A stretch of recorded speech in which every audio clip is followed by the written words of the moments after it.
এইবার আল্লাহর নবীজি ডাক দিয়ে বলল, সাহাবীরা তোমরা আল্লাহর রাস্তায় দান করো, যার যা মন চায় যতটুকু মন চায় দান করো। এইবার সাহাবীরা সবাই চিন্তা করলো, এইবার আল্লাহর নবীর সাহাবী চিন্তা করলো আমরা ইসলামের জন্য দান করব। সাহাবীরা এবার দান করার জন্য বাড়িতে চলে গেলেন অর্থ সম্পদ আনার জন্য। কেউ বাবা জান সম্পদগুলো তার যা সম্পদ ছিল 10 ভাগ সম্পদ 10 ভাগ করে আমার ভাইরা 2 ভাগ আল্লাহ রাস্তায় দিয়ে দিল। আবার কেউ 5 ভাগ করে 2 ভাগ 1 ভাগ দিল, কেউ 4 ভাগ করে অর্ধেক দিয়ে দিয়েছে, কেউ বা 4 ভাগের 1 ভাগ, কেউ বা আবার 3 ভাগের 2 ভাগই দিয়েছে, কেউ আবার 2 ভাগ করে 1 ভাগ রাখছে 1 ভাগ দিয়েছে। এইভাবে সমস্ত সাহাবীরা ইসলামের জন্য দান করেছে।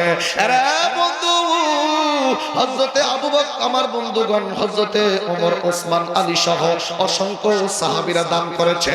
নবীজি সমস্ত সাহাবীদেরকে ডাক দিয়ে বলেছেন, সাহাবীরা তোমরা ইসলামের জন্য কে কি দান করলা বলো। অমুক সাহাবী বলে আমি এই দান করেছি, আমার ভাইরা ওমর বলে আমি এই দান করেছি, ওসমান গনি বলে আমি এই দান করেছি, আলী বলে এই দান করেছি।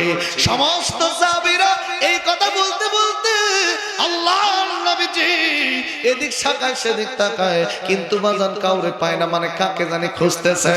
ওসমান গনি রাদিয়াল্লাহু তাআলা ডাকতে বলল, নবীজি আপনি মনে হয় কাউকে খুঁজতেছেন। ইয়া রাসূলুল্লাহ, ইয়া হাবিবাল্লাহ, কাউকে কোন সাহাবীকে কি খুঁজতেছেন? আল্লাহর নবী ডাকতে বলল, সাহাবী আমি আমার বন্ধু, আমার খেলার সাথী, আমার দুঃখের সাথী, আমার হিজরতের সাথী, আমার বন্ধু আবু বকরকে দেখছি না, আমি আমার বন্ধু আবু বকরকে খুঁজছি। জোরে কোন সুবহানাল্লাহ। সবার সাহাবীরা বলল আমরা দেখি নাই। পিছন দিক থেকে একজন সাহাবী ডাক দিয়ে বলল, ইয়া রাসূলুল্লাহ, ইয়া হাবিবাল্লাহ, আমি আপনার বন্ধু আবু বকরকে দেখছি। আল্লাহর নবী ডাক দিয়ে বলে, কোথায় আমার আবু বকরকে দেখছো? ও নবী গো, আবু বকরকে আমি দেখেছি ওই যে খেজুর গাছ, ওই খেজুর গাছের আড়াল হয়ে আবু বকর দাঁড়ায় আছে। আল্লাহর নবী ডাক দিয়ে বলল, আবু বকর আমার বন্ধু আবু বকর কেন সামনে আসো না? আবু বকর রে, আসো আসো আমার সামনে চলে আসো, তুমি কি দান করবা না? এইবার যখন নবী ডাকছে, আবু বকর রাদিয়াল্লাহু তাআলা খেজুর গাছের আড়াল থেকে বের হয়ে যখন সামনের দিকে আসে, আরে মুসলমান বাবাজি, পর্দার আড়ালের মায়েরা একটু গভীর মনোযোগ দিয়ে শুনবে।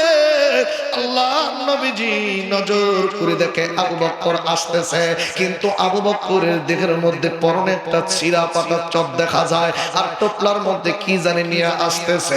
আবু বকর বিশ্ব নবীজির সামনে আসিয়া নবীজিকে টোপলাটা গায়ে দিয়ে বলে, নবী গো, ইসলামের জন্য আমি দান করলাম, তবে নবী গো, ইসলামের জন্য বেশি একটা দান করার মতো সামর্থ্য আমার নাই।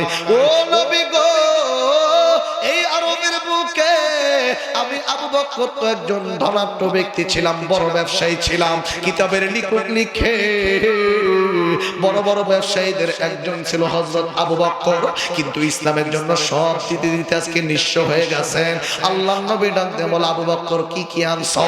এইবার আবু বকর ডাকতে বলে, ইয়া রাসূলুল্লাহ, ইয়া হাবিবাল্লাহ, আমি এখান থেকে বিদায় নিয়ে বাড়িতে গেলাম ইসলামের জন্য কিছু দান করুন বলে।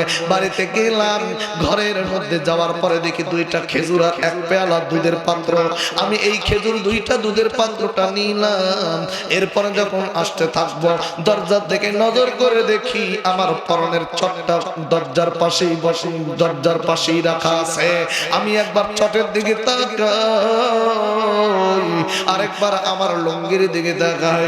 আমি চিন্তা করলাম ইসলামের জন্য আমি আমার লুঙ্গিটা দান করে দিব, চটটা পরিধান করব।